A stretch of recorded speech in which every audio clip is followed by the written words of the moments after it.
I guess in the world of political news, there was a bit of good news. The Ohio amendment that was all about abortion was massacred, and It was a pretty It was an amazing thing. So what the reason this happened is that there is coming up in November there's going to be a ballot. there's going to be a ballot referendum. initiative about protecting abortion rights in Ohio, and the Republicans have seen the numbers and they know they will lose that. And so what they thought they could do is just like call a middle of the summer snap election, and they put this whole thing together in like a couple weeks, right? And and they were going to change the requirements to change the Constitution, so it would have needed 60. And they thought they were thinking, and the thought was, hey, if we do this fast, nobody will notice. Only our people will show up. But they have not reckoned with the post-Dobbs record. No. Liberals cannot wait to vote. Yeah, they're the most motivated people on earth. They will show up for anything, and they will destroy you at the drop of a hat. Not even liberals. I mean, well, yeah. I mean, you got the fact that like this is just something that is ambiently unpopular. Or abortion restrictions are not popular, regardless of other political opinions. And yet, that is an important thing that they their whole strategy with this was we're going to do it very quickly, operating on another bad assumption, which is that low turnout always benefits. Right? Yeah, it's flipped, baby. No, yeah, we're through the looking glass. Low turnout helps Democrats now. Yeah, no, the Kamala coefficient, we'll call it. But the homework caucus coming in. But their post-mortem on it. This is my favorite thing to look at now. I told you about how I watched that Team Mitch guy. My favorite mutual follower.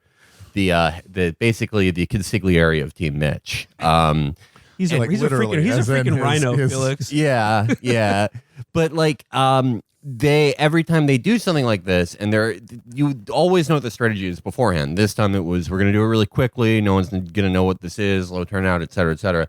Their explanation for why they lost this time was, we didn't have enough time to to get our we didn't have enough time to get our message out. And I read the Wall Street Journal this morning, and they had like an op-ed, they had an editorial piece that was like, this is a wake up call to the pro-life movement or whatever. And they were like, they haven't quite found. They were like, Republicans are going to need to find a message that resonates with voters about abortion. It's like, well, I can think of one. It's called "It's legal." That resonates with voters. And they said, otherwise, we could face a situation in which the voters impose their will on the country. No, I guess, we've talked about this a lot, but this is another thing. Ohio is a state that Trump won by how many, 8 points or something like that? Big win. This amendment lost by 14 points. Yeah. Which is a massacre. And the thing is, with the Dobbs decision, they are the dog that has caught the car. Yeah. And they got their jaw on the bumper, and then they're like, what do we do now? I got to say, people made fun of liberals for saying, well, they'd never get rid of abortion because it would fuck them. Yeah. They were right that it would. Yeah. It's the consequence of, if your power rests in something like the Supreme Court, and it is that compartmentalized from politics, you fill it with enough true believers and you win long enough, you're gonna just get your thing you want, whether it helps you in the electoral realm or not. Yeah, and it's just also it's the problem with culture war with litigating culture war from the right is you're always going to have to up the ante, and over a long enough timeline, you do actually have to do something. Yeah. You do actually have to do something that is going to affect people that actually will sometimes vote for you, sometimes vote against you. I've always hated the prognostications where it's like, is this the end of the Republican Party? I remember there was one of those 2 years before the 2010 midterm, famously, because the last Northeastern Rockefeller Republicans lost. Yeah, right. But I won't say that. I think that it's just, idiotic. This country is too divided to even if the party changes in some ways or something, there's always going to be a voice for the 40% of the country that thinks that they have to go rescue Winston Churchill from Tron to fight the pedophiles. but they are in this impossible position where it's like, okay, well, your only move here to be an actual national party and to get back the same calculus of 1992 to 2022 of midterms, where you are the default situation is you own the House and you're favored in the Senate.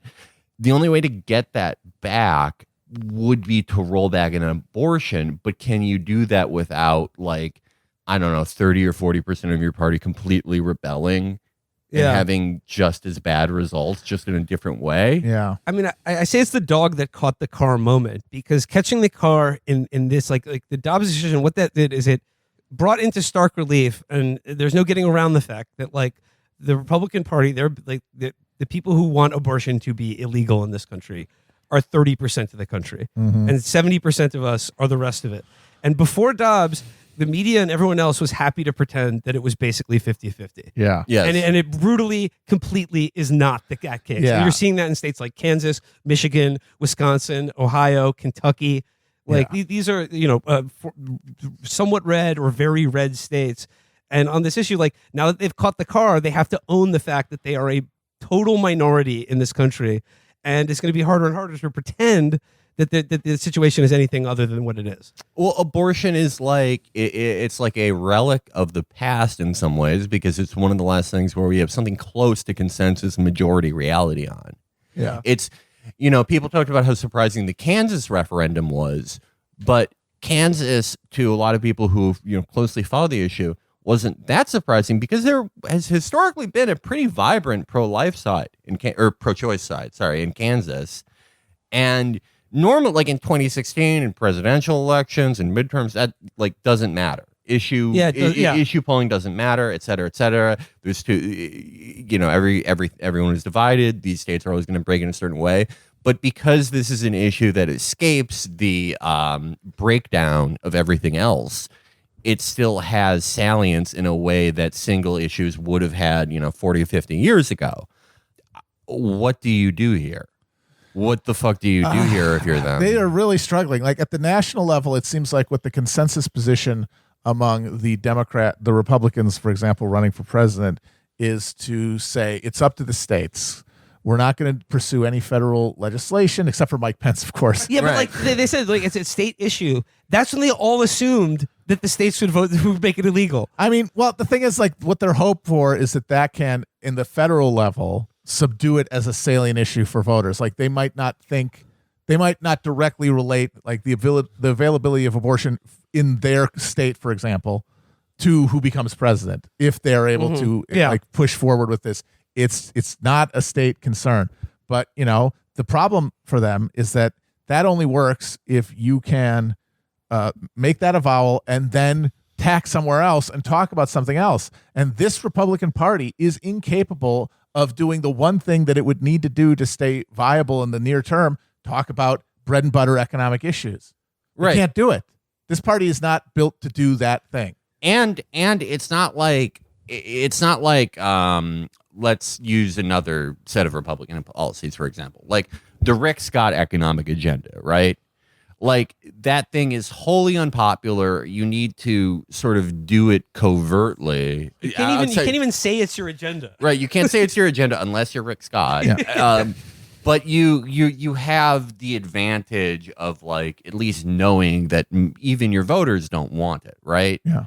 Abortion, it's almost worse for them that a third of their voters want it. Yeah, because they really won't shut the fuck up about it. Yeah, and you can't roll back without pissing off this gigantic portion of your party. Yeah. And yes, a lot of those people are in deep red states, but enough of them are in places that are, swing congressional districts or whatever, that it actually does present a real problem and would put seats and even governorships and everything else into question that they previously would not even have to think about. And hilariously, the only person on earth who could hypothetically thread this needle at the presidential level is the most indicted man on the planet, Donald Trump. Yes. it's just, you couldn't ask for a better situation from the Republicans here. Because like Trump does hold the possibility, because, in his personality, he can bulldoze everything and like get abortion. What's that? Who cares? But he is also indicted every day.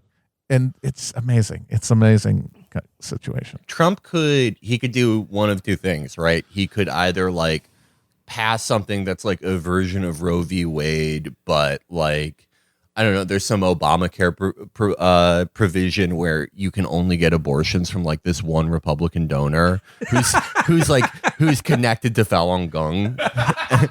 But it's still like, it's basically like re-enshrining Roe v. Wade constitutionally in this weird fucked up way. But he would go out and say like, we got rid of it. Yeah. We finally got rid of Roe v. Wade. And then everyone would believe what they wanted to believe. yeah, even the 30%, even the Ralph Reed types would go like, okay, he did it. Exactly. Yeah.